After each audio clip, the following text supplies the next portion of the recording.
Praise the lord. ప్రియమైన దేవుని ప్రియులారా, ఈరోజు మనం సమూయేలు గురించి తెలుసుకుందాం.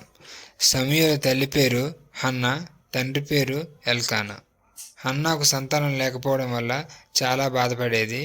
యెహోవా యందు మొరపెట్టడానికి షిలోము మందిరముకు తన మొర్రని యెహోవాకు చెబుతూ ఉంటుంది. అప్పుడు యెహోవా తన మొర్రని వింటాడు. హన్నా సమూయేలు పుట్టకముందే దేవునికి ప్రతిష్ఠించింది. యెహోవా తనకు ఒక బిడ్డని దయచేస్తాడు. హన్నా సమూయేలు పాలు విడిచిన బాల్యంలోనే తనని ప్రవక్త అయిన ఏలీ దగ్గర వదిలిపెట్టి వెళ్ళిపోతుంది. సమూయేలు తన చిన్నతనంలో యెహోవా యందు ప్రేమగలవాడిగా ఉంటాడు. సమూయేలు ఒకరోజు యెహోవా మందిరంలో పడుకుంటాడు. అప్పుడు యెహోవా సమూయేలు అని పిలుస్తాడు. సమూయేలు పిలిచినది ప్రవక్తని ఏలు అనుకొని, పిలిచారు కదా అందుకే వచ్చాను అంటాడు.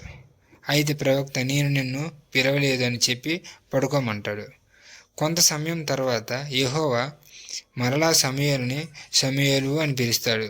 సమూయేలు లేచి మళ్ళీ ప్రవక్త దగ్గరికి వెళ్ళి, పిలిచారు కదా అందుకే వచ్చాను అంటాడు.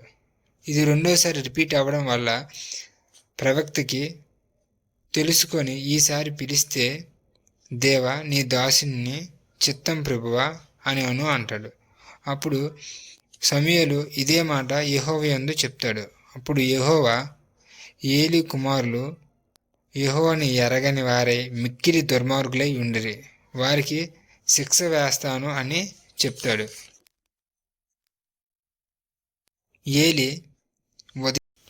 ఏలీ ఉదయం కాగానే సమూయేలు దగ్గరికి వచ్చి యెహోవా రాత్ర ఏమి చెప్పాడు అని అడుగుతాడు.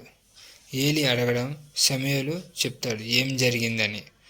సమూయేలు పెద్దయ్యాక మొదటిగా సింహంతో పోరాటం చేసినప్పుడు తనకు యెహోవా యందు భయభక్తులతో ఉండడం, యెహోవా తనకి మహిమతో తన బలాన్ని పెంచి ఆ సింహాన్ని చంపేటట్టుగా చేస్తాడు. సమూయేలు ఎప్పుడైతే బలం పెంచుకొని ఉంటాడో ఆ బలంతో ఎన్నో రాజ్యాలని పడగొట్టి తను ఎటువైపు ఉంటే అటువైపు విజయం వచ్చేటట్టుగా చేస్తూ ఉంటాడు. ప్రతి రాజులు సమూయేలు చంపడానికి తనను ఓడించడానికి చూస్తూ ఉంటారు.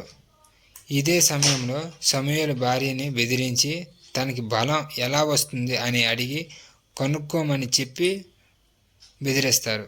సమూయేలు తన భార్య కలిసి ఉన్నప్పుడు సమూయేలు భార్య సమూయేలును నీకు ఎక్కడి నుండి బలం వస్తుంది అని అడిగినప్పుడు సమూయేలు తనకి నిజం చెప్పడం వల్ల సమూయేలు భార్య సమూయేలుని పడుకున్నప్పుడు తన జుట్టును కట్ చేసి వారికి అప్పచెప్పేస్తుంది. రాజులు సమూయేలుని కట్టి కొట్టి చిత్రహింసలు పెడుతున్నప్పుడు సమూయేలు యెహోవా యందు మొర్ర పెట్టుకుంటాడు. దేవా యెహోవా నీ బలము నాకు మరలా ఇవ్వమని యెహోవా యందు మొరపెట్టుకుంటూ, యెహోవా దయ హృదయ కలవాడు కాబట్టి తనని కాపాడటానికి తన బలాన్ని మరలా ఇస్తాడు. Praise the lord. ఈ వీడియో మీరు చూడండి, మీకు ఖచ్చితంగా నచ్చుతుంది. Thank you.